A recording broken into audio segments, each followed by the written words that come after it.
Morning বন্ধুরা, আজকে আমি বানাবো এগ কালিয়া।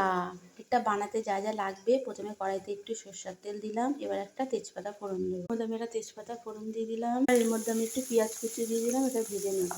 ডিমটাকে আমি একটু ভেজে নিলাম। এবার এর মধ্যে আমি একটু টমেটো, আদা, রসুন পেস্ট দিয়ে দিলাম। এবার আমি একে একে সব মশলাগুলো দিয়ে দিলাম। প্রথমে নুন, হলুদ, জিরের গুঁড়ো, ধনের গুঁড়ো, লঙ্কার গুঁড়ো, একটু কাশ্মীরি লঙ্কার গুঁড়ো। এবার এগুলো সামান্য একটু জল দিয়ে কষিয়ে নেব। দেখো আমার মশলাটা কষানো হয়ে গেছে, এবার এর মধ্যে ডিমগুলো দিয়ে দেবো। এবার দেখো আমি ডিমগুলো দিয়ে এবার একটু কষিয়ে নেবো, নিয়ে উষ্ণ একটু হালকা গরম জল দিয়ে দেবো। এবার এর মধ্যে আমি একটু গরম মশলা দিয়ে দিলাম, দিয়ে এবার কিছুক্ষণ স্ট্যান্ডিং টাইমে রেখে এবার নামিয়ে নেব। এই দেখো আমার এগ কালিয়া রেডি। এবার আমি এটাকে নামিয়ে নেব।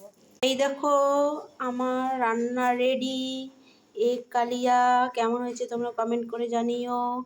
Tata, bye bye.